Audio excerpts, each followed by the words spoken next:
ధర్మరాజు గారు అన్నాడు, అతనే కాదు అల్లుడు, 5గురం. ఆశ్చర్యపోయి ఆయన అన్నాడు, అదేమిటి 5గురు అల్లుళ్ళు ఏమిటి అన్నాడు. ఆయన అన్నాడు, నేను ఇంకా పెద్దవాడిని ఉన్నాను, వాడు తమ్ముడు, వాడెలా చేసుకుంటాడు ముందు అన్నాడు. ముందు అంటే ఆయన అన్నాడు, పోనీ నువ్వే చేసుకో, నువ్వు ఒక్కడివే చేసుకో, పెద్ద కోడలు అవుతుంది మీ ఇంటికి, నాకేం అభ్యంతరం లేదు, ధర్మము ఎవరైనా పాటించవలసిందే కదా. అందుకని ద్రుపదుడు అన్నాడు, అట్లా యగునేని ఈ కన్య అభిమతముగా వసుమతీనాథ నీవ వివాహమగుము, ధర్మ మార్గం ఎవ్వరికి తప్పనగునే అనినా అతని కనియ ధర్మాత్మజుండు. పోనీ నువ్వు చేసుకోవయ్యా అంటే, ఇప్పుడు ధర్మరాజు గారు అన్నారు, కాదు కాదు, మేము 5గురము ఈ అమ్మాయిని వివాహం చేసుకుంటాం, మేము 5గురము నీకు అల్లుళ్ళం అవుతాం, ఈమె మా 5గురి వలన కుంతీదేవికి కోడలవుతుంది, పాండురాజు గారికి కోడలవుతుంది అంటే ద్రుపదుడు ముక్కున వేలేసుకుని అన్నాడు, ఒక్క పురుషునకు భార్యలు పెక్కెండ్రగుట ఎందుకలదు, పెక్కెండ్రకు ఆలొక్కతయగుటే ఏ యుగముల ఏ కథలను వినియు ఎరుగమెవ్వరి వలనన్. లోకంలో ఎక్కడైనా ఒక్క పురుషుడికి ఒక భార్య ఉంటుంది, ఒక్కొక్కచో ఒక పురుషుడికి ఎక్కువ మంది భార్యలు ఉంటారు తప్ప ఒక్క స్త్రీకి 5గురు భర్తలు ఉండడం ఎక్కడా చూడలేదు. అసలు ఏ యుగంలో ఎప్పుడైనా ఎక్కడైనా ఇలాంటి కథ విన్నామా? ఎక్కడా లేదు. ఒక ఆడదానికి 5గురు భర్తలు ఏమిటా?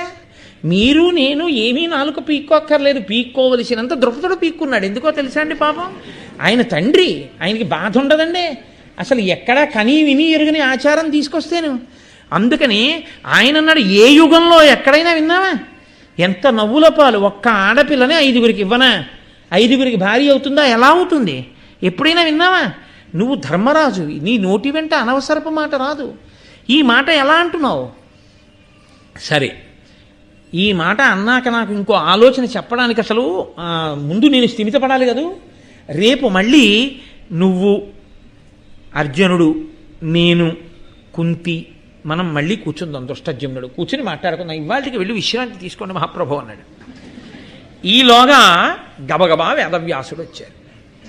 అమ్మ నాయనో, వ్యాస భగవానుడు వచ్చాడు, మహానుభావుడు, పెద్దవాడు, ఇంకా ఇటువంటి సమయంలో ఆయన రావడం కన్నా అదృష్టమే ఉంది, ధర్మం చెప్పేవాడు దొరికాడు అని ఆయన్ని ఉన్నతాసనం ఇచ్చి కూర్చోబెట్టి గౌరవించి అర్ఘ్యపాద్యాదులిచ్చి ఆయనకి ఈ ప్రశ్న నివేదించారు. నివేదించి, అయ్యా వీళ్ళు 5గురు చేసుకుంటాం అంటున్నారు నా ఒక్క కూతుర్ని, అందున ఎవడో అన్నమాట కాదు, సాక్షాత్ ధర్మరాజు అంటున్నాడు, నేనేం చెయ్యాలని అడిగాడు.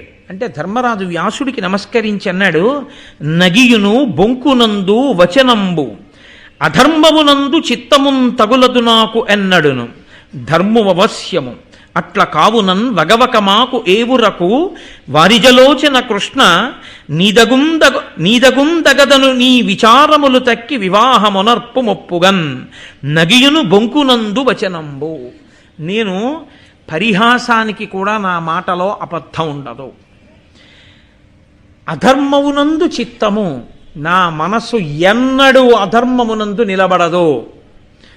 కాబట్టి నా నోటి వెంట మాట వచ్చినా, నా మనసులో ఆలోచన వచ్చినా అది ధర్మమే. ధర్మము కాని ఆలోచన, ధర్మము కాని మాట పరిహాసానికి కూడా నాకు రాదు. కాబట్టి నేను ఏదన్నానో అది సత్యం. కాబట్టి ఈమె 5గురికి భార్య కావలసింది. కాబట్టి ఈమెని మేము 5గురము చేసుకుంటాం. ఇతపూర్వం మేము ఎప్పుడు వినలేదు అంటున్నావు కదూ, ఒక్క ఆడది అనేక మందికి భార్య కావడం. గౌతముని వంశంలో జటిల అనబడేటటువంటి ఆడపిల్ల పుట్టింది. ఆమెని 7గురు ఋషులు ఒక్కతినే భార్యగా చేసుకున్నటువంటి దృష్టాంతం ఉంది. దాక్షాయణి అని ఒక మునికన్యక, ఆమెని 10 మంది ప్రచేతసులు వివాహం ఆడారు. ఆమె 10 మంది ప్రచేతసులకి భార్య అయింది. గురులలోన పరమగురువు తల్లియ, అట్టి తల్లి వచనమును విధాతృకృతము అన్యథాకరింప అలవియే అనినం దొరకు ఇట్టులనియే ద్రుపద విభుడు. లోకంలో గురువులకు గురువు ఎవరంటే తల్లి, మాతృదేవోభవ అని కదా ఉపనిషత్తు. అటువంటి గురువైన మా అమ్మ తన నోటి వెంట ఎన్నడూ అసత్యం పలకదు. మా అమ్మ శక్తి అటువంటిది. ఆడి తప్పడం కానీ, అసత్యం పలకడం కానీ, మా అమ్మ అన్నది అసత్యం అవ్వడం కానీ ఇప్పటి వరకు లేదు. కాబట్టి మా అమ్మ నోటి వెంట వచ్చింది అంటే బ్రహ్మగారి నిర్ణయం అదేనన్నమాట. మా అమ్మ 5గురు ఉపయోగించండి అంది. కాబట్టి మేము 5గురము ఆమెని స్వీకరిస్తాం. అంటే ద్రుపదుడు వ్యాసుని వంక చూసి నమస్కారం చేసి, అయ్యా మీ నిర్ణయం చెప్పండి అన్నాడు. వ్యాసుడు ద్రుపదుడితో అన్నాడు, ధర్మ తత్వజ్ఞుడి ధర్మతనూజుండు ధర్మ మార్గం బేల తప్పబలుకు దేవతామూర్తి ఈ దేవి మాధవి ఏలతా నిరుంగక అనృతంబువలుకు వీరల పలుకులు వేల్పుల మతమును ఒక్కండ కావున ఒండు దక్కి ఈ ఏవురకు కూతునిచ్చి వివాహంబు కావింపు మరి దీని కల తెరంగు వినగా ఇష్టమేని వినుమని ద్రుపదు చేయూది ఇంటిలోని కొనర నరిగి తాను అతడు ఏకతమయుండి వానికంతయును చెప్పతొడగే ధర్మవిదుడు. వ్యాస భగవానుడు అన్నాడు, ధర్మతత్వజ్ఞుడయా ధర్మరాజు, ఆయన నోటి వెంట అమృతం వస్తుందా? ఆయన ధర్మ మార్గం తప్పి ఎందుకు పలుకుతాడు? ఆయన అన్నాడంటే అదే తీర్పు. 2, దేవతామూర్తి ఈ కుంతి నోటి వెంట అటువంటి మాట ఎందుకు వస్తుంది? కాబట్టి దేవతలందరి నిర్ణయం కూడా ఈమె ఒక్కతే 5గురికి భార్య కావాలని, కాబట్టి ఆ 5గురికి ఇచ్చి వివాహం చేసేసేయి. మీరు ద్రుపద మహారాజు అయితే తృప్తి పడిపోయారా ఈ జవాబుకి? మీరు ద్రుపదుడైతే వ్యాసుడు ఇలా చెప్పాడని, ధర్మరాజు అలా చెప్పాడని కన్యాదానం 5గురికి చేయడానికి సిద్ధంగా ఉన్నారా? నిర్మోహమాటంగా చెప్పండి, సిద్ధంగా ఉన్నారా? వ్యాసుడు చెప్పాడని, ధర్మరాజు చెప్పాడని నేనే ద్రుపదుడైతే, ఆడైనా మగైనా కన్యాదానం చేసేస్తానండి అన్నవాళ్ళు, 5గురికి ఇచ్చి పెళ్లి చేసేస్తానన్న వాళ్ళు ఎవరో చెయ్యొద్దండి. అంటే ఎవ్వరూ చేయడానికి సిద్ధంగా లేరు. అలా లేకపోవడం సహజం. ఎందుకో తెలుసా అండి? ఆడపిల్ల తండ్రి లోకంలో లేని ఒక విచిత్రమైన ఆచారాన్ని ఎలా తీసుకొచ్చి ఎప్పుడో ఎక్కడో ఏదో కోటికొక్క విషయంలో జరిగింది అన్న దాన్ని ప్రమాణంగా తీసుకుని తన కూతుర్ని 5గురికి ఇచ్చి వివాహం ఎలా చేస్తాడు? కాబట్టి ఆయన తృప్తి పడలేదు. అది గమనించాడు వ్యాస భగవానుడు. గమనించి, నీకు నేను ఒక పెద్ద రహస్యం చెప్తాను, వీళ్ళెవ్వరూ ఉండకూడదు, వీళ్ళ ముందు చెప్పను, దాని లోపలికి వెళ్ళి మనం చెప్పుకుందాం అని. అంటే ఇప్పుడు నేను మీ ముందు చెప్పనని కాదు అని ద్రుపదుడిని ఒక్కడిని చెయ్యి పట్టుకుని అంతఃపురంలోకి తీసుకెళ్ళి ఎవ్వరూ లేకుండా తలుపులేసేసి, విను ఇప్పుడు చెప్తాను అసలు రహస్యం ఏమిటో, ఎందుకు ఈమె 5గురికి భార్య కావాలో చెప్తాను, జాగ్రత్తగా విను అని చెప్పడం మొదలెట్టాడు. మీరు కూడా జాగ్రత్తగా వినవలసి ఉంటుంది. ఈమె ఒకానొక జన్మలో బ్రాహ్మణ పడొచ్చు. ఈమె పేరు ఇంద్రసేన. ఈమె భర్త పేరు మౌద్గల్యుడు. ఆయన ఒక గొప్ప ముని, గొప్ప తపశ్శక్తి సంపన్నత కలిగినటువంటి వాడు, కానీ కుష్ఠరోగి. ఆయనకి శరీరం అంతా కుష్ఠవ్యాధి వచ్చి చర్మము ఎముకలు మాత్రమే మిగిలాయి. ఎప్పుడూ ఒంట్లోంచి నిత్తురు చీము కారుతూ పుల్లటి కంపు కొడుతూ ఉంటాడు. నోరు కూడా దుర్వాసన వస్తూ ఉంటుంది. వేళ్ళు కుష్ఠవ్యాధి తినేయడం వల్ల ముక్కలు ఊడి పడిపోయాయి. దానికి తోడు అతి కోపిష్టి, చాలా కోపిష్టివాడు. ఆయనకి భార్య ఈ ఇంద్రసేన. ఈమె మహాపతివ్రత. ఆమె భర్తనే దైవంగా భావించిందంతే. కాబట్టి ఆమె అన్నం తిన్నా కూడా భర్త తినగా మిగిలినది ఏది ఉందో అదే తినేది ఆ కంచంలో. ఒక రోజున భర్త మౌద్గల్యుడికి అన్నం పెట్టింది. ఆయన భోజనం పూర్తయిపోయింది. భోజనం పూర్తయిపోయిన తర్వాత ఆ మిగిలిన అన్నాన్ని తిందామని ఆ శేషాన్ని ఈవిడ తినడానికి కూర్చుని తింటోంది. ఎలా? పరమప్రీతితో. ఎందుకనంటే ఆయన తిన్న అన్నంలో ఆయన వేళ్లకున్న చీము నిత్తురు కలుస్తాయి. అయినా ఆవిడ పరమప్రీతితో తింటోంది. ఆవిడ పాతివ్రత్యం అటువంటిది. ఆ తింటున్నప్పుడు ఆ మౌద్గల్యుని యొక్క వేలు మొక్కొకటి ఊడి అందులో పడిపోయింది ఆ కుష్ఠరోగం వల్ల. ఆవిడ అయ్యో ఇది భర్త వేలు మొక్క ఊడిపోయిందని చెప్పి ఆ వేలు తీసి పక్కన పెట్టింది. ఆ పక్కన పెట్టినప్పుడు ఎవరికైనా మనసులో వికారం కలుగుతుంది, ఎవరికైనా అనిపిస్తుంది. ఆవిడ అలా అనలేదు. ఆవిడ పాతివ్రత్య శక్తి అటువంటిది. కాబట్టి ఆవిడ పరమ ప్రీతితో వేలు పక్కన పెట్టి అన్నం తింది. అది చూశాడు మౌద్గల్యుడు. నీకు అనితర సాధ్యమైన పాతివ్రత్యం ఇది.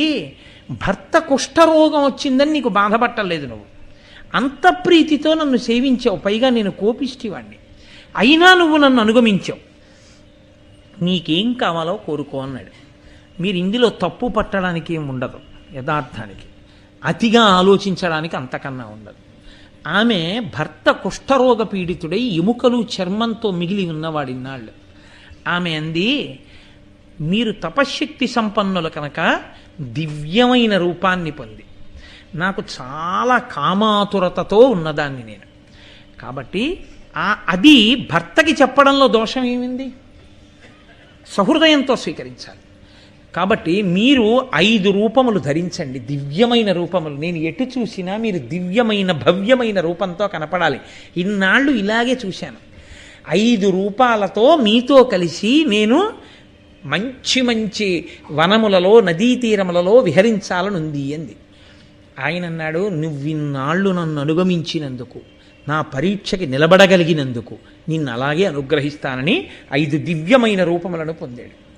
పొంది ఆయన సూర్యరథం ఎక్కించి ఆవిడ్ని నదీ తీరములు, సాగర తీరములు, ఉద్యానవనములు, తోటలు అన్నిటినీ తిప్పుతూ చాలా కాలం సంతోషంగా గడిపి, ఇక నేను తపస్సు చేసుకోవడానికి వెళ్ళిపోతున్నాను, చాలు అనుభవించిన భోగానికి అంతే ఎక్కడ ఉంటుంది, నేను వైరాగ్యాన్ని పొందాను అన్నాడు.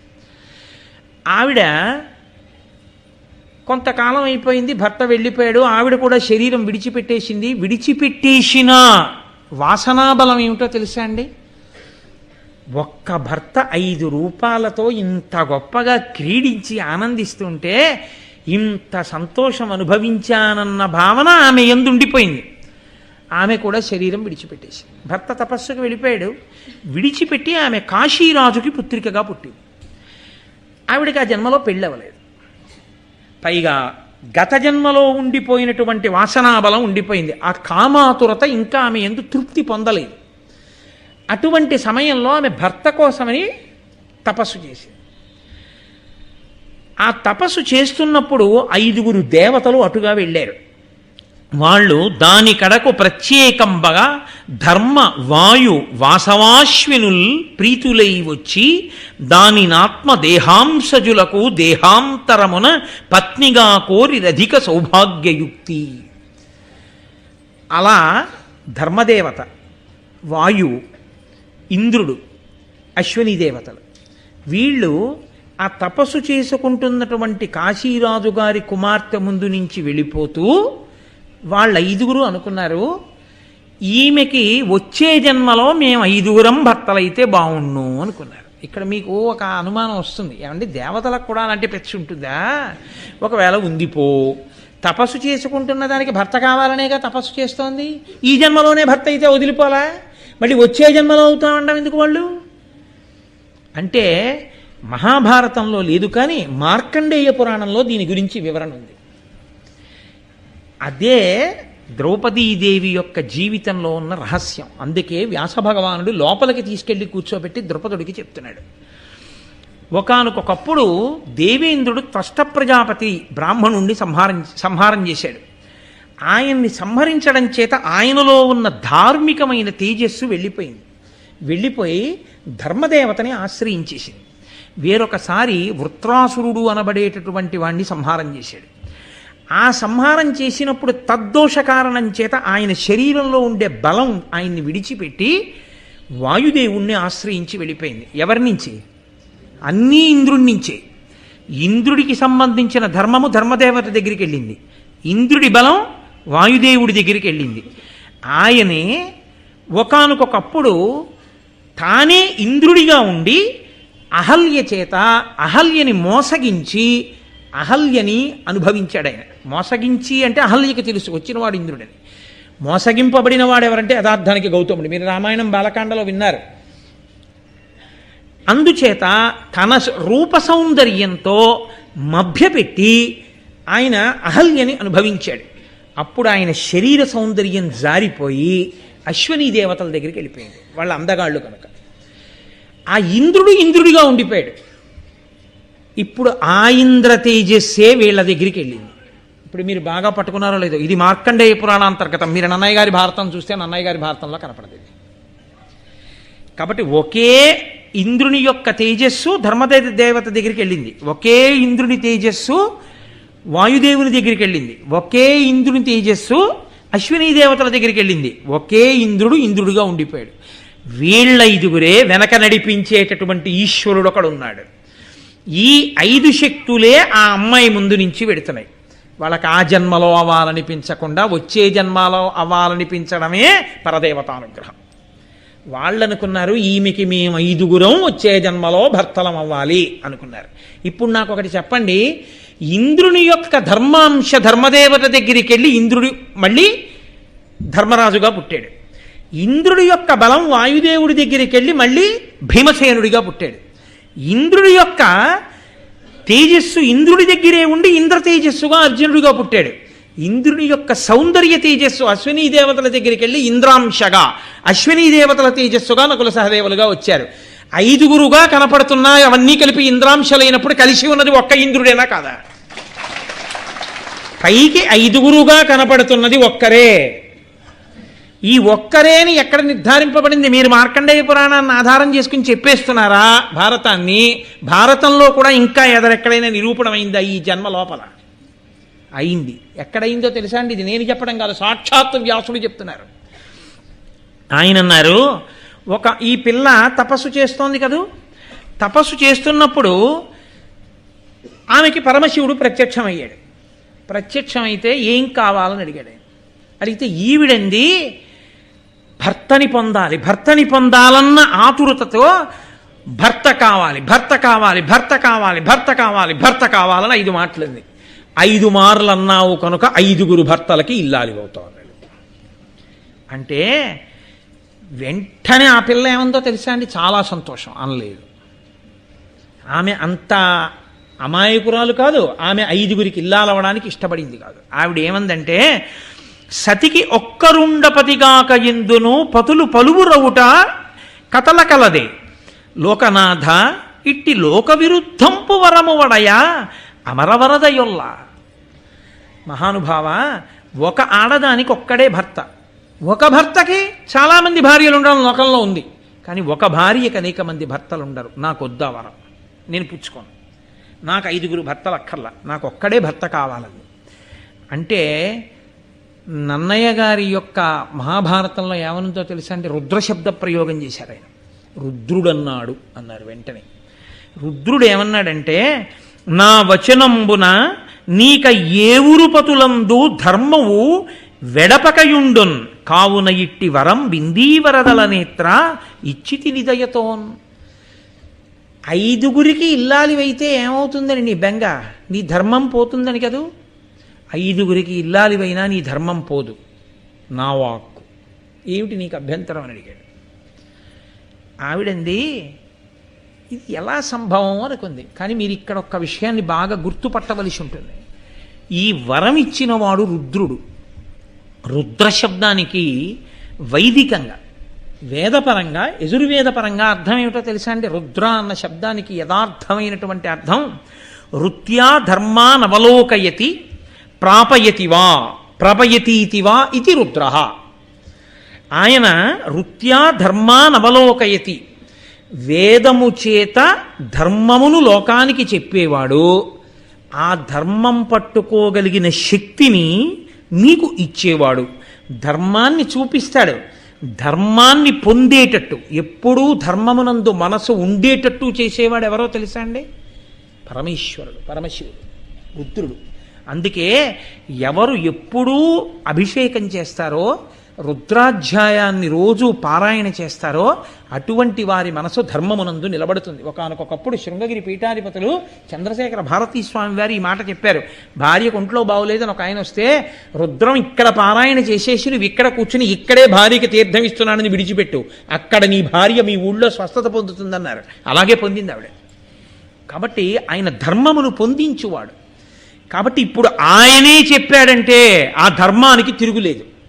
కానీ ఆవిడేమందో తెలుసా అండి? 5గురు భర్తలకి ఇల్లాలినైనప్పుడు కొన్ని ప్రమాదములు ఉంటాయి.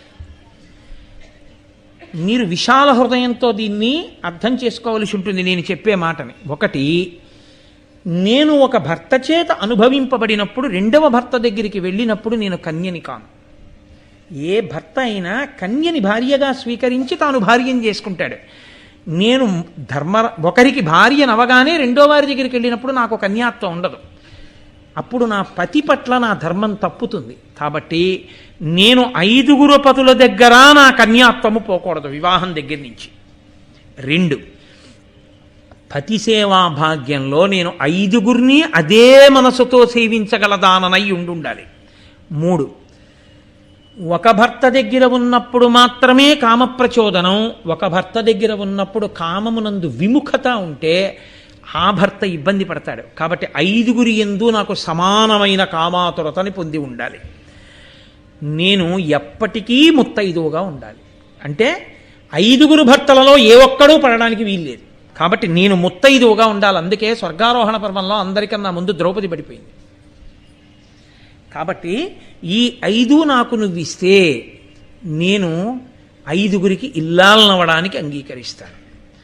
అప్పుడు శివుడు ఏమన్నాడో తెలుసా అండి? అలాగే నువ్వు అడిగినవన్నీ నీకు ఇస్తున్నాను, నువ్వు వెళ్ళి గంగా తీరంలో నిలబడు, ఇంద్రుడు వస్తాడు తీసుకురా అన్నాడు. ఇప్పుడు ఆవిడ వెళ్ళి గంగా తీరంలో నిలబడింది, ఇంద్రుడు వస్తే తీసుకెడదామని. ఆ ఇంద్రుడు బ్రహ్మగారి దగ్గరికి వెళ్ళాడు. ఎందుకు వెళ్ళాడో తెలుసా అండి? యమధర్మరాజు గారు నైమిషారణ్యానికి వచ్చి చాతుర్మాస్యం ఆయన అక్కడికి వచ్చి సత్రయాగం మొదలుపెట్టాడు. ఆ సత్రయాగం పూర్తయితే కానీ మళ్ళీ ఆయన అక్కడికి వెళ్ళడు. యాగదీక్షలో ఉన్నవాడు పీటల మించి లేచి ఇతర పనులు చేయకూడదు. కాబట్టి ఆ యాగదీక్షలో ఉన్నాడు కాబట్టి ఊరూరా వెళ్ళి కనబడ్డ వాళ్ళందరినీ ఉసురు తీయడు ఆయన. కాబట్టి లోకంలో ఎవడు చచ్చిపోవడం మానేసి దీర్ఘాయుష్మంతులు అయిపోయి పాపాలు పెరిగిపోతే ఇంద్రుడు దేవతలు వెళ్ళి దేవతలకి మనుష్యులకి తేడా లేకుండా పోయింది. వాళ్ళు మరణం లేకుండా ఉన్నారు, మేము మరణం లేకుండా ఉన్నాం, పాపం పెరిగిపోతోంది, ఎలా అని అడిగారు. అడిగితే బ్రహ్మగారు అన్నారు, ఒక పెద్ద చమత్కారం జరగబోతోంది. యమధర్మరాజు గారి అంశ కూడా భూమి మీదకి ఇంద్రతేజస్సులతో కలిసి వెడుతుంది, ఇంద్రతేజస్సుగానే వెడుతుంది. వెళ్ళి ఆ 5 ఎవరున్నారో ఆ 5 యమధర్మరాజు గారు చెయ్యవలసిన పనిని చావు లేకుండా భూమి మీద మిగిలిపోయిన వాళ్ళందరినీ వాళ్ళు చక్కబెట్టి చంపేస్తారు, పాపం పెంచిన వాళ్ళని. కాబట్టి వాళ్ళు ఎడుతున్నారులే, బెంగబెట్టుకోకండి, మీరు ఎడిపోండి అన్నాడు. ఈ మాటలు విన్నటువంటి ఆయన వచ్చేస్తున్నాడు ఇంద్రుడు. ఇప్పుడు ఇంద్రుడు వస్తుంటే ఈవిడ గబగబా వెళ్ళి ఏమండే ఇంద్రుడు గారు, మిమ్మల్ని శివుడు రమ్మన్నాడు రండి అంది అనుకోండి, చాదలబా నువ్వెవరంటాడు కదా. ఏదో ప్రత్యేకత ఉండాలి, ఉంటే కానీ అసలు ఇంద్రుడు ఆగడు. ఇంద్రుడంటే సామాన్యుడు కాడు. కాబట్టి ఆవిడ గంగానది మీద ఆకాశంలో నిలబడి ఆవిడ కన్నుల వెంట బిందువులు పడుతుంటే అన్ని వేళలా ఏడుపని మీరు అనుకోకూడదు. కంటి వెంట నీటి బిందువులు పడ్డాం యోగమనందు కూడా పడతాయి. కంటి వెంట నీటి బిందువు కింద పడుతుంటే గంగలో పడ్డ ప్రతి బిందువులోంచి బంగారు తామర పుడుతోంది. ఇది చూసి ఇంద్రుడు ఆశ్చర్యపోయాడు దేవతలతో. ఇదెక్కడి చమత్కారం రా, ఈవిడ కన్నీటి బిందువులకి బంగారు తామరలు పుడుతున్నాయి అని ఆయన ఆగి, నువ్వెవరు, ఎందుకు ఏడుస్తున్నావు అలాగా, ఈవిడ కన్నీటి బిందువులు బంగారు తామరలు అవుతున్నాయండి. అది నేను తర్వాత చెప్తాను కానీ శివుడు రమ్మంటున్నాడు పదంటారు అని ఆవిడ శివుడి దగ్గరికి తీసుకొచ్చింది. ఈలోగా శివుడు ఏం చమత్కారం చేశాడో తెలుసా అండి? ఆయన ఒక నవయవ్వనంలో ఉన్నటువంటి పిల్లవాడిగా మారిపోయి ఒక మంచి యవ్వనంలో ఉన్నటువంటి ఒక తరుణిని పక్కన కూర్చోబెట్టుకొని ఆవిడితో కలిసి విలాసంగా ఆడుకుంటున్నాడు ఆయన. ఇంద్రుడు అటుగా వెళ్ళిపోతూ అక్కడ ఉన్నటువంటి పర్వత గుహలో భార్యతో కలిసి ఆడుకుంటున్నటువంటి ఈ నవయవ్వనంలో ఉన్న యువకుణ్ణి చూశాడు. ఆయన లేచి నిలబడలేదు, ఆయనకు కోపం వచ్చింది ఇంద్రుడికి. దిక్పాలకులు కూడా నా కింద పనిచేస్తుంటారు, అటువంటిది నేను వెడుతుంటే లేచి నిలబడకుండా భార్యతో ఆడుకుంటున్నవాడెవరు అని అమిత స్థావర జంగమంబైన బ్రహ్మాండంబుదానింతయున్మమతాగోచరమీ త్రిలోకములు అసన్మద్బాహు వజ్రాను పాల్యము ఏ ఇంద్రుడ ఇట్టినన్నురక లీలంజూతమాడంగ ఉత్తమ సింహాసనమొక్క నీకుచనునే దర్పించి నా ముందటన్. వజ్రాయుధాన్ని చేతిలో పట్టుకొని 3 లోకములను పరిపాలించగలిగినటువంటి వాడిని నేను. అటువంటి నేను వెడుతుంటే నువ్వు అలా కూర్చుని ఏమిటి అలా మాట్లాడుతున్నావు, ఏమిటి ఆడుకుంటున్నావు, ఏమిటి ఎవరిని అనుకుంటున్నావు అన్నాడు. అంటే ఆయన అన్నాడు, ఆ పిల్లవంక చూసి ఓసారి వెళ్ళి ఆయన్ని ముట్టుకో అన్నాడు. ఆవిడ లేచి వచ్చి ఇలా ముట్టుకుంది. ముట్టుకోగానే ఆయన ధబేలుడికి కింద పడిపోయాడు. ఆయన సమస్త శక్తులు నశించిపోయాయి. ఆవిడే కదండి సమస్త శక్తి స్వరూపం. కింద పడిపోయాడు. కింద పడిపోయి అయ్య బాబోయ్ ఈయనెవరో అసామాన్యుడు అని తెల్లబోయి చూస్తున్నాడు. శివుడు అన్నాడు, నేనెవరో నువ్వెవరో ఈ విషయం తర్వాత, నేను అనుజ్ఞలిస్తున్నాను, లేచి అదిగో అక్కడ ఆ కొండకి బిలం రంధ్రం ఉంది, ఆ రంధ్రం దగ్గర ఉన్న రాయిని పక్కకి తోసి లోపలికి చూడు అన్నాడు. ఆ ఇంద్రుడు గబగబా వెళ్ళి ఏమిటి ఇదంతా చాలా చమత్కారంగా ఉంది, ఆవిడ ముట్టుకోవడం ఏమిటి, నా శక్తి పోవడం ఏమిటి, నీ కింద పడిపోవడం ఏమిటి, ఆ కొండ రాయిని తప్పించి చూడమంటున్నాడు ఏమిటని వెళ్ళి రాతిని పక్కకి తోసి లోపలికి చూశాడు. తెల్లబోయాడు. అన్ని విధాల తాను ఎలా ఉంటాడో అలాగే ఉండి, అలాగే పుష్పహారాలు వేసుకుని, అలాగే కిరీటాలు పెట్టుకుని, అంతకుముందు ఇంద్ర పదవిని అధివసించినటువంటి 4 ఇంద్రులు ఆ గుహలో కూర్చుని ఉన్నారు. విశ్వభుత్, భూతదామ, శిబి, శాంతి అనబడేటటువంటి 4. ఈ పేర్లు అన్నయ్య గారి భారతంలో లేవు, నేను ఇతర వ్యాఖ్యానాల్లోంచి తీసినవి. కాబట్టి ఆ 4 ఇంద్రులు ఆ గుహలో కూర్చుని ఉన్నారు. ఆయన చూసి తెల్లబోయాడు. వాళ్ళు 4 ఇంద్రులు, వాళ్ళు ఇతపూర్వం ఇంద్ర పదవిని నిర్వహించిన వారు, అయిపోయింది ఆ పదవి, వచ్చి ఇక్కడ కూర్చుని ఉన్నారు. శివాజ్ఞ మేరకు అక్కడ ఉన్నారు. ఆయన బ్రహ్మమస్తకావలీని బద్ధతే నమః శివాయ. యుగాలు వెళ్ళిపోతే సృష్టి చేసిన బ్రహ్మగారి పుర్రెనే మెళ్ళ వేసుకుంటాడు ఆయన. అటువంటి కాలాతీతుడు పరమేశ్వరుడు అంటే ఆయనకి తెలియందే ఉంటుంది. ఇప్పుడు చూసిన ఇంద్రుడు తెల్లబోయి ఆయన వంక చూశాడు. చూస్తే ఆయన అన్నాడు, మీ 5 ఇంద్రులే, తత్వతః మీరు 5 కనపడుతున్నా ఒక్కటే, మీరు 5 ఇంద్రులే. కానీ ఇప్పుడు మీరు 5 కనపడినట్టే ఆ ఇంద్రతత్వమే లోకంలో 5 పుట్టాలి ఒక మనుష్యకాంతకి. పుట్టేటప్పుడు మళ్ళీ ఏ ఇంద్ర తేజస్సు విడివడి కొంతమంది దేవతలుగా దగ్గరికి వెళ్ళిపోయిందో ఆయా తేజో రూపాలతో, ఆయా అంశాలతో భూమి మీదకి ఇంద్ర తేజస్సు రావాలి.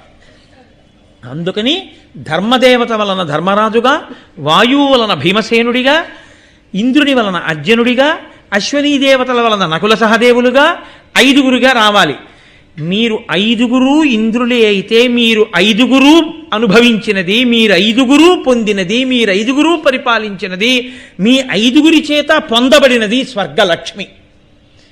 కాబట్టి ఆ స్వర్గలక్ష్మీదేవియే, ఆ జగన్మాతయే లోకంలో అయోనిజగా ద్రౌపదీదేవిగా ద్రుపదుడి యొక్క యజ్ఞగుండంలోంచి ఆవిర్భవిస్తుంది.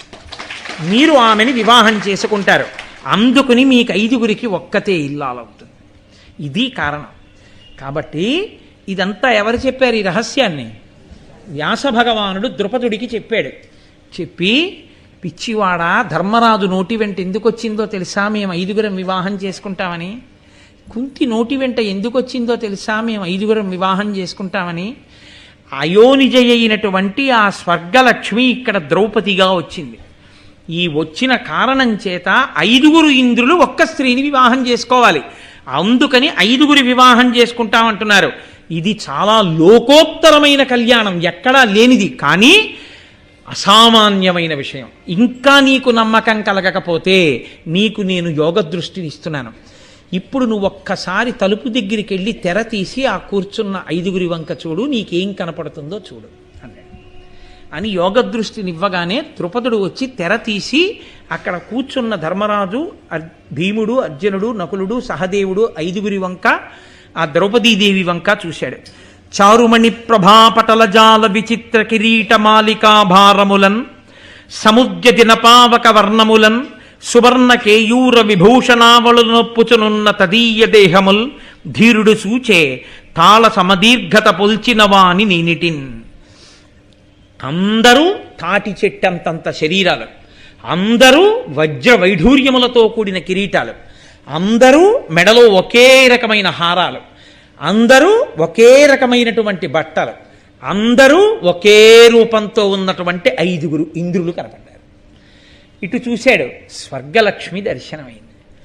ఓహో, కారణజన్మురాలు నా ఇంట జన్మించి నన్ను తరింపచేసింది. ఈవిడ రాక్షస వినాశనము కొరకు వచ్చింది, భూభారమును తగ్గించడానికి. ఇంద్రశక్తి ఇంద్రుణ్ణి పొందుతుంది. ఒక్క ఇంద్రుడు 5 ఉన్నాడు. కాబట్టి ఇంద్రశక్తి మాత్రం ఆ 5 ఒకటే. కాబట్టి ఆమెయే వారికి భార్య అవుతోందని సంతోషంగా కన్యాదానం చెయ్యడానికి అంగీకరించాడు. అప్పుడు వ్యాసుల వారన్నారు, ఇంకా ఎప్పుడో ముహూర్తం కాదు, నేడు పుణ్యధనము నిమ్మితో రోహిణీయుక్తుడై శశాంకుడు ఉన్నవాడు, మంత్రవంతముగ క్రమంబున ఏవురు పెండ్లియగుడు కృష్ణ ప్రీతితోడా. రోహిణీ నక్షత్రంతో చంద్రుడు ఉన్నాడు. కాబట్టి ఇవ్వాలే ద్రౌపదీ కళ్యాణం. అంటే ఆవిడని మొట్టమొదట ధర్మరాజు గారికి ఇచ్చి వివాహం చేశారు. కన్య ఆ తర్వాత భీమసేనుడికి ఇచ్చి వివాహం చేస్తున్నారు. కన్యేనా? కన్యే. పరమశివుడి యొక్క వరం. ఆయనే ఇది ధర్మమే అని నిలబెట్టాడు. కాబట్టి రుద్రశక్తి, అందుకని ఆ మాట అంతే. ఆమె కన్య. అర్జునుడికి ఇచ్చినప్పుడు కన్య, నకులుడికి ఇచ్చినప్పుడు కన్య, సహదేవుడికి ఇచ్చినప్పుడు కన్య. అయితే మీతో నేను ఒక్క మాట చెప్పకుండా ఇవాల్టి ఉపన్యాసాన్ని పూర్తి చేస్తే మాత్రం ఒక అయోమయం అలాగే ఉండిపోతుంది. అసలు ఎందుకు పుట్టినట్టు ద్రౌపదిలా? ద్రౌపదిగా కాకుండా పాండవులకు 5 భార్యలు ఉండి ఉంటే ఏమైనా అభ్యంతరం ఉంటుందా? ద్రౌపదీదేవి పుట్టడం మానేస్తే ధర్మరాజు గారికి భార్య లేదా? భీముడికి భార్య లేదా? అర్జునుడికి భార్య లేదా? నకుల సహదేవులకు భార్యలు లేరా? ఉన్నారు. మరి ద్రౌపదీదేవి ఎందుకు పుట్టింది? వాళ్ళందరికీ విడివిడిగా భార్యలు. ధర్మరాజు గారి భార్య ధర్మరాజు గారి భార్యే, భీముడి భార్య భీముడి భార్యే, అర్జునుడి భార్య అర్జునుడి భార్య. సుభద్ర లేదండి, ఒక్కొక్కరే భార్య. 5 కలిపి అసలు ఒక భార్య పుట్టించడం వల్ల ఈశ్వరుడు ఏం చెయ్యాలనుకుని పుట్టించాడు? ఏమిటి కారణం దానికి? ఒక్కటే మీరు బాగా జ్ఞాపకం పెట్టుకోండి. ద్రౌపదీదేవి జన్మించి ఉండి ఉండకపోతే గాంధీవము ఉపయోగపడదు, భీమసేనుని గద ఉపయోగపడదు, ధర్మరాజు గారి ఈటె ఉపయోగపడదు, యుద్ధము లేదు, రాక్షస సంహారము లేదు. ఎందుకో తెలుసా అండి? ఒక్కటే. అందుకే అతిమానుష చరిత ఆవిడ. అయోనిజగా పుట్టడానికి కారణం అదే. అయోనిజగా పుట్టింది అన్ననాడే ఆవిడ మానవకాంత కాదు. మానవకాంత కానిది మానవకాంతగా నటించిందంతే ఆవిడ. ఆవిడ స్వర్గలక్ష్మి. ఎందుకు ద్రౌపది 5 ఇల్లాలిగా వచ్చిందో తెలుసా అండి? ఆ స్థితిలో ఆవిడ నిలబడితే తప్ప సంహారం కాదు. ఎందుకు అన్నది నేను మీకు చిన్న విశ్లేషణ చెప్తాను, జాగ్రత్తగా వినండి. ఇప్పుడు ఆవిడ 5 వివాహం చేసుకుంది. చేసుకున్న తర్వాత పుట్టింటికి వెళుతుంది. ద్రుపద మహారాజు గారి కూతురుగా, పాండురాజు గారి కోడలుగా, 5 భర్తలకి ఇల్లాలిగా ఎనలేని ఖ్యాతిని పొందింది. లోకం తెల్లబోయినా ఆవిడ ధర్మం ఆవిడిది. ఆ తరువాతి కాలంలో హస్తినాపురానికి వెళ్ళింది, ఆదిపర్వంలోనే వస్తుంది. అక్కడ 5 సంవత్సరములు భోగభాగ్యములు అనుభవించింది. ఇంద్రప్రస్థాన్ని రాజధానిగా చేసుకుని అర్ధరాజ్యం ఇస్తే ధర్మరాజు గారికి పట్టమహిషిగా ఆమె మహారాజ్ఞి అయింది. రాజసూయాగంలో కూర్చుంది. కానీ దుర్యోధనుని యొక్క అసూయ అంతా వెళ్ళిపోయి ఎక్కడ నిలబడిపోయిందో తెలుసా అండి? ద్రౌపదీదేవి మీద నిలబడిపోయింది. ఆవిడ ఒక భార్య దేనికి సంతోషిస్తుందో దానికి సంతోషించి నవ్వినా వాడు ఓర్చలేకపోయాడు. రాజసూయాగం జరుగుతోంది. ధర్మరాజు గారు రాజసూయాగం చేస్తున్నాడు, సింహాసనం మీద కూర్చుని ఉన్నాడు. దుర్యోధనుడు కింద నిలబడి ఉన్నాడు. అతను ఊహించనంత వైభవానికి పాండవులు ఎదిగిపోయారు. నువ్వు చిన్నప్పటి నుంచి మా ఆయన్ని ఆయన తమ్ముళ్ళని పాడు చేద్దామని చూశావు, నువ్వు ఎంత పాడు చేద్దామనుకున్నా ఆయన ధర్మం ఆయనకి ఎంత రక్షణ కల్పించిందో చూసావా, ఎంత గొప్పగా ఎదిగాడో చూసావా మా ఆయన అని తన భర్తల్ని పాడు చేద్దామనుకున్నవాడు కనపడ్డప్పుడు ఏ స్త్రీ అయినా నువ్వు ఎంత చేస్తే మాత్రమే ఉంది ఈ స్థితిని పొందలా అని ఒక చిన్న నవ్వు నవ్వకుండా ఉంటుందా? ఓ చిన్న నవ్వు నవ్వింది. దానికి వాడి కక్ష మరింత పెంచుకున్నాడు. ఇది ఎంత స్థాయికి తీసుకెళ్ళిపోయాడంటే పాండవుల్ని ద్యూతానికని పిలిచాడు. ఆ ద్యూత క్రీడలో ఓడిపోయాడు ధర్మరాజు గారు.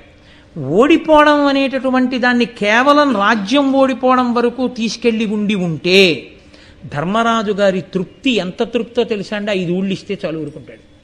ఆయనే అన్నాడన్నమాట. కానీ పెద్ద మలుపు మహాభారతం ఎక్కడ తిరిగిపోయిందంటే ప్రతిజ్ఞలు లేవు. నేను దుర్యోధనుడిని చంపుతాను, దుశ్శాసనుడిని చంపుతాను, ఈ ప్రతిజ్ఞలు ఏమీ లేవు. ఎవరి భార్యలు వాళ్ళ ఇళ్లలో కూర్చుంటారు. ద్రౌపదీదేవి మీద పెట్టుకున్న కక్ష, ఆవిడ అతిలోక సౌందర్యమే దుర్యోధనుడి మనసుని పాడు చేసి ఈవిడ వీళ్ళ 5 భార్య అవడమా? వాడు అన్న మొదటి మాట ఏమిటంటే వాళ్ళ నుంచి ఆవిడ్ని విడగొట్టేయగలమా, లేకపోతే దెబ్బలాట్లు పెట్టగలమా?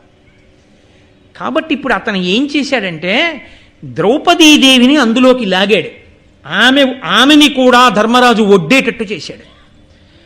ఆమెని ఓడిపోగానే అతను ఎంత దూరం వెళ్ళిపోయాడంటే నా దాసి, నా గది ఊడవాలి, వెళ్ళి తీసుకురండి అన్నాడు. దుశ్శాసనుడి దగ్గరికి వస్తుంటే ఆవిడంది, అలా రాకూడదు, నన్ను ముట్టుకోవద్దని సభలో పరిగెత్తి ధృతరాష్ట్రుడి దగ్గరికి వెళ్ళి చాటున దాక్కుంది, భీష్ముడి చాటున దాక్కుంది. అత్తగారు కదా, నూరుగురు కొడుకుల తల్లి కదా, రక్షించకపోతుందా అని గాంధారి చాటుకెళ్ళి దాక్కుంది. ఒక్కరూ మాట్లాడిన వాళ్ళు లేరు, వికర్ణుడు తప్ప. దుశ్శాసనుడు వచ్చి ఆమె వలువలు ఊడ్చేస్తున్నాడు. 5 భర్తలు దివ్యాయుధ సంపన్నులు తలలు వంచు కూర్చున్నారు. 5 ఆవిడ వలువలు ఊడుస్తుంటే నా పెద్దలన్న వాళ్ళు నన్ను రక్షించేవాళ్ళు లేరు, నా భర్తలన్న వాళ్ళు రక్షించలేరు, నన్నోడి తన్నోడెనా తన్నోడి నన్నోడెనా అని ఆవిడ సభాపర్వంలో వేసిన ప్రశ్న అలాగే ఉండిపోయింది. ఆవిడ అంది, నేను ఏకవస్త్రని, దోషంతో ఉన్నాను, నా ఒలువ ఊడ్చవద్దంది. అయినా వినకుండా సభ మధ్యలో ఈవిడ ఒకరికి భార్య కాదు, చాలామందిని భర్తగా పొందింది కాబట్టి ఇలాంటి దానికి బట్టలు ఊడదీస్తే తప్పేం లేదు, ఊడదీయమన్నాడు కర్ణుడు. ఆయనకి ఎప్పుడూ దుర్యోధనుడి పక్కన నిలబడి దుర్యోధనుడిని రెచ్చగొట్టడం ఆయనకి సరదా. ఇంతమందికి ఇల్లాలైన దానివి చేతకాని పాండవులకు ఇల్లాలిగా ఉండడం కన్నా నిన్ను గెలుచుకున్న దుర్యోధనుడికి ఇల్లాలివైతే నిన్ను రక్షిస్తాడన్నాడు. తొడ చూపించి 10 మంది ఆడవాళ్ళున్న చోట అసలు తొడ కొట్టకూడదు అన్న ధర్మాన్ని కూడా విస్మరించి దుర్యోధనుడు తొడ మీద కొట్టి చూపించాడు, వచ్చి నా తొడ మీద కూర్చోమని బావగారు. అప్పుడు కూడా పాండవులు తలెత్తలేదు. ఈ కష్టాల్ని ఒక సామాన్యమైన వనిత తట్టుకుంటుందని మీరు ఎలా అనుకుంటున్నారు? ఒక సామాన్య స్త్రీ తట్టుకుంటుందా? ఒక సామాన్య స్త్రీ కథని మలుపు తిప్పగలదా? అది ద్రౌపదీదేవికే సాధ్యం, అనితర సాధ్యమైన విషయం. ఆవిడ స్వర్గలక్ష్మి, ఆవిడ అయోనిజ కాబట్టి తట్టుకుంది. ఆవిడ పనికి మారిన వాళ్ళు వీళ్ళు కారు, నేను పిలవవలసిన వాడు వేరొకడున్నాడు. ఆవిడ బంధుత్వం ధర్మరాజు గారికి బావగారు కాబట్టి బంధుత్వం చేత అన్నగారు కృష్ణుడు. అన్నగారని కృష్ణుడితో సంబోధన మొదలుపెట్టి కృష్ణుడి యందున్న ఈశ్వరతత్వాన్ని గుర్తెరిగి ఆయనకి మహాభక్తురాలైంది. ఆ కృష్ణుణ్ణి ప్రార్థన చేసింది.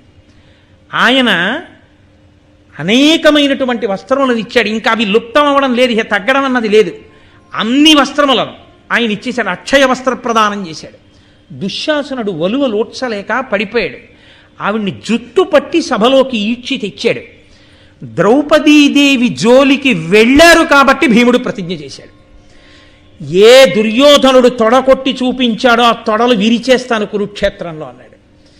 ఏ ద్రౌపదీదేవి జుట్టు పట్టి ఈడ్చాడో ఆ దుశ్శాసనుడి గుండెలు బద్దలగొట్టి నిత్తురు తెచ్చి ద్రౌపదీదేవి కురులకు రాసే వరకు ఆమె జడ వేసుకోదు.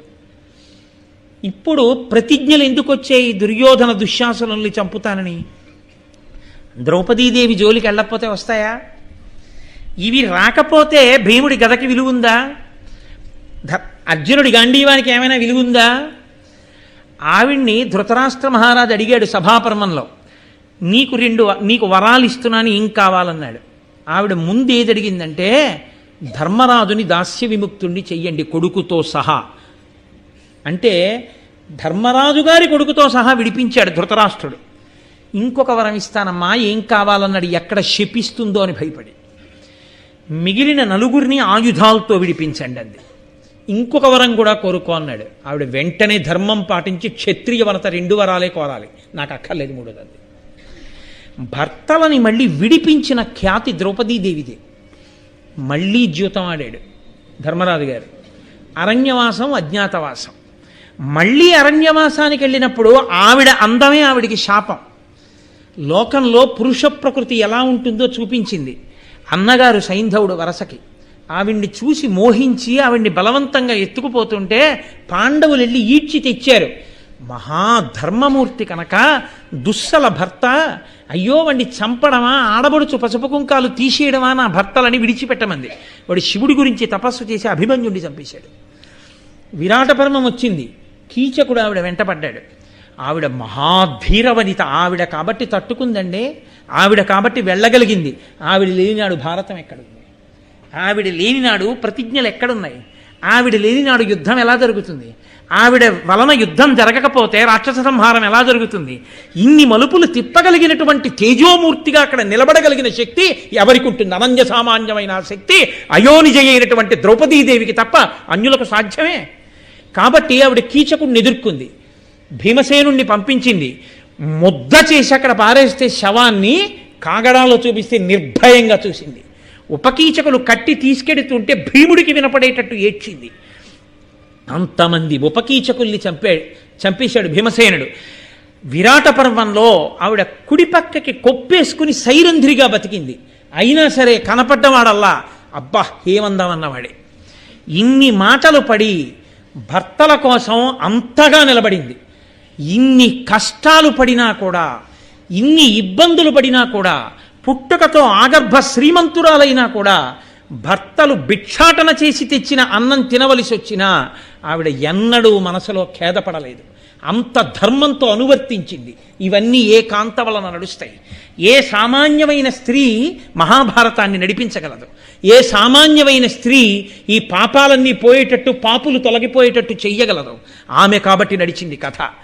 ఇంత గొప్ప ద్రౌపదీదేవి ఇన్ని కష్టాలు పడ్డా, అన్ని మాటలు ధర్మరాజు ద్యూతమాడినా, అరణ్యవాసం చేయవలసి వచ్చినా, అజ్ఞాతవాసం చేయవలసి వచ్చినా ఆవిడ కాబట్టి ధర్మరాజు గారి గురించి అంత గొప్పగా చెప్పుకుంది.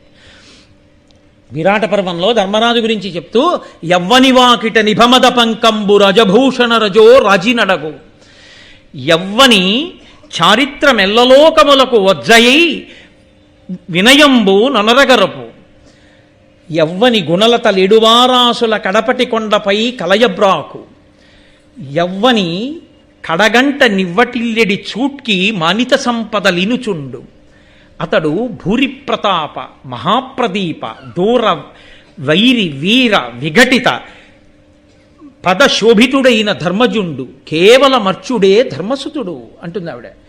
కోటీర మణివేష్టితాంఘ్రితలుడు కేవలమర్చుడే ధర్మసుతుడు. ఆ ధర్మరాజు అంటే ఎటువంటి వాడో తెలుసా? అది ఆవిడ ప్రతిభక్తి.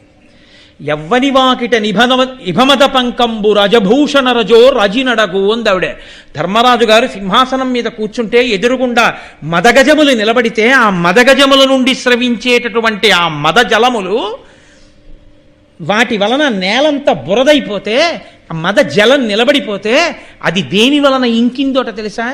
ధర్మరాజు గారి దర్శనం కోసం తోసుకుంటూ వస్తున్నటువంటి కొన్ని వేల మంది రాజులు పెట్టుకున్న ఆభరణముల ఒరిపిడికి వాళ్ళు పెట్టుకున్న ఆభరణములలో ఉండేటటువంటి రత్నముల యొక్క గుండ రాలి కింద పడితే దాని వలన ఆ మదగజముల యొక్క మదజలములు ఇంకే. అంత గొప్పవాడయా ధర్మరాజు అంటే. ఏమిటనుకుంటున్నావు భీమసేన? కాబట్టి యవ్వని వాకిట నిభమద పంకంబు రజభూషణ రజో రాజినడగు, యవ్వని కడగంట ఇవ్వటిల్లెడి చూట్కి మనిత సంపద లినుచుండు. ఏ ధర్మరాజు గారు ఇలా చూస్తే ఐశ్వర్యం కలుగుతుందో అంతటి మహానుభావుడైన. యవ్వని చారిత్రమెల్లలోకంబులకు వజ్జయై వినయంబు ఒనరగరపు. ఏ ధర్మరాజు గారిని అన్ని లోకాలు గురువుగా తీసుకుని వినయం నేర్చుకుంటాయో అటువంటి మహితాత్ముడు. యవ్వని గుణలత లిడువారాసుల కడపటి కొండపై కలయబాకు. 7 ద్వీపములను దాటి మహానుభావుడి యొక్క గుణములని తీగలు మేరుపర్వత శిఖరాల్ని చుట్టుకున్నాయి. అటువంటి వాడాయ ఆయన. ఆయన పాదములు ఎప్పుడూ కూడా వైరి వీర కోటీర మణివేష్టి తాంఘ్రితలుడు. వైరిరాజులు, శత్రురాజులు, ఇతర రాజులు అందరూ వచ్చి ధర్మరాజుకు లొంగిపోయి వంగి నమస్కరిస్తుంటే వాళ్ళ కిరీటములలో పొదగబడినటువంటి వజ్రముల యొక్క కాంతి చేత నీరాజనములు ఇవ్వబడి ప్రకాశిస్తుంటాయి అటువంటి పాదములు. అతను కేవలమర్త్యుడా, సామాన్యమైన మనుష్యుడా ధర్మరాజు అంటే? అంత గొప్పవాడంది. ఎన్ని మాటలు ధర్మరాజు గారితో వాదన చేసింది. ధర్మరాజు గారిని యుద్ధం వైపుకి తిప్పే ప్రయత్నం చేసింది ద్రౌపదీదేవియే. ఆఖరికి చిట్ట చివర రాజ్యం సూది మోపినంత కూడా ఇవ్వను అని దుర్యోధనుడు ప్రకటిస్తే పాండవుల్ని మట్టు పెట్టడానికి ప్రయత్నిస్తుంటే కృష్ణుడు రాయబారానికి బయలుదేరుతూ ధర్మరాజు గారిని ఏం చెప్పమంటావు బావా అని అడిగితే 5 ఉళ్ళిచ్చినా చాలని చెప్పు బావా అని ధర్మరాజు గారంటే ఆఖరణ ద్రౌపదీదేవిని అడిగాడు కృష్ణుడు. ఏమమ్మా నువ్వే నీ మాట ఏమిటన్నాడు. ఆవిడ సర్రున లేచి తన జుత్తు ఇలా తీసి ఆయన ముందు చూపించింది. ఆనాడు దుశ్శాసనుడు జుత్తు పట్టి ఇచ్చాడు అన్నా నన్ను. ఏమి నీ చెల్లెలు సుభద్రను అలా ఈడిస్తే ఇలాగే మాట్లాడేవాడివా? 5 ఊళ్ళు అడుగుతానని వెళ్ళేవాడివా రాయబారానికి? నేను నీ చెల్లెల్ని కానా? భీముడి ప్రతిజ్ఞ నిరర్థకమా? దుశ్శాసురుణ్ణి చంపలేడా? అర్జునుడి గాంధీవం దేని కొరకు? తీసుకెళ్లి అవతల పారేయడానికా? ఆ గాంధీవంతో యుద్ధం చేసి చంపలేడా? దుష్టులు నశించిపోవద్దా? చేతకాక 5 ఊళ్ళు అడుగుతావా? ధర్మరాజు అడిగాడని. నా కొప్పు నేను ఎప్పుడు వేసుకోను. దుశ్శాసనుడి గుండెలు బద్దలైతే తప్ప, నెత్తురుతో తడిస్తే తప్ప నా కొప్పు వేసుకోవడానికి వీల్లేదు. కాబట్టి అన్న, నా కొప్పు జ్ఞాపకం పెట్టుకుని నువ్వు మాట్లాడింది. వెంటనే కృష్ణుడు ఏమన్నాడో తెలుసా అండి? ఈ భూమండలం కదిలిపోయినా సరే, నక్షత్రములు రాలిపోయినా సరే, సప్త సముద్రములు కదిలిపోయినా సరే, నీ ప్రతిజ్ఞ నెరవేరుతుంది ద్రౌపది. నీ కురులు ముడుచుకుంటావు, నువ్వు కొప్పు వేసుకుంటావు. అమ్మా బెంగ పెట్టుకోకన్నాడు. అందుకే ద్రౌపది మాట్లాడిన మాటలే ఆయనకి అని నొత్తురు చత్తురు రాజరాజా అని అన్ని మాటలు చెప్పాడు. కురుక్షేత్ర యుద్ధం వచ్చింది, శత్రువులందరూ మడిసిపోయారు. అంత సంతోషించింది. మళ్ళీ పాండవ పట్టమహిషి అయింది. ద్రౌపదీదేవి జీవితంలో అత్యంత విచారకరమైన రోజు. ఆమె వలన పుట్టినటువంటి పిల్లలు సింహాసనం మీద కూర్చోవాలి. ధర్మరాజుకు కలిగినటువంటి కొడుకు. రాత్రికి రాత్రి మహాతల్లికి అండగా నిలబడిన వారు కష్టాల్లో ఇద్దరే. ఒకరు కృష్ణుడు, ఒకడు దృష్టజ్యుమ్నుడు. తోడపుట్టినవాడు మహానుభావుడు అన్నగారు, ఇంకొకడు అన్నగారి వరస అయినటువంటి పరమేశ్వరుడు. ఇద్దరు తన భర్తల్ని జాగ్రత్తగా కృష్ణ పరమాత్మ తప్పిస్తే రాత్రికి రాత్రి గురుపుత్రుడైనటువంటి అశ్వత్థామ యుక్తాయుక్త విచక్షణ మరిచిపోయి ఉన్మాదం పట్టిన వాడై శిబిరంలోకి వచ్చి నిద్రపోతున్న తన అన్నగారిని చంపేశాడు. తన 5 పిల్లల కంఠాలు కోసి చంపేశాడు. తెల్లవారి లేచేటప్పటికి నెత్తుటి మడుగు. తన 5 కొడుకులు చచ్చిపోయారు. ఇంకా వెళ్ళి సింహాసనం మీద కూర్చున్నదే లేదు. కొడుకులే లేని తల్లిగా మిగిలిపోయింది. ఆవిడకొచ్చింది బాధ నిజంగా ఆ రోజున. అప్పుడు కూడా గురుపుత్రుడు అన్నాడు ధర్మరాజు గారు మహాభారతంలో. అంటే ఆవిడ అశ్వత్థామని నిగ్రహించగలిగిన వాడు అర్జునుడని తెలుసు. అయినా అర్జునుడికి గురువైన ద్రోణాచార్యుడంటే ప్రీతి. గురుపుత్రుడు గురువుతో సమానం కనుక అశ్వత్థామని పట్టి తెస్తాడో తేడోనని భీముడి చెయ్యి పట్టుకుని నలిపి రెచ్చగొట్టింది.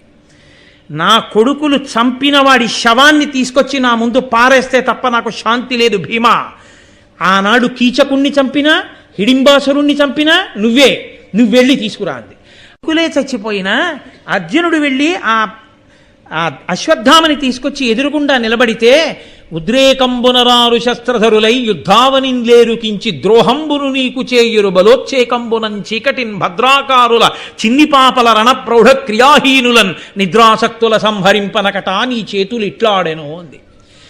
నిద్రపోతున్నారా పిల్లలరా, యుద్ధానికి రాలేదురా, యుద్ధభూమిలో లేరురా, అలాంటి 5 పిల్లల్ని పట్టుకుని చంపేస్తావా అని చంపేస్తానన్నాడు భీముడు ఆ అశ్వత్థామని. ఆవిడంది, అక్కట పుత్రశోక జనితాకుల భార విషణ్ణ చిత్తనై పొక్కుచునున్న భంగినను బోర కిరీటిని బద్దు చేసి నేడిక్కడకిట్టి తెచ్చుట సహింపనిదై భవదీయ మాత నేడెక్కడ ఎట్టి శోకమున ఏ క్రియ ఏడ్చుచు పొక్కుచున్నదో.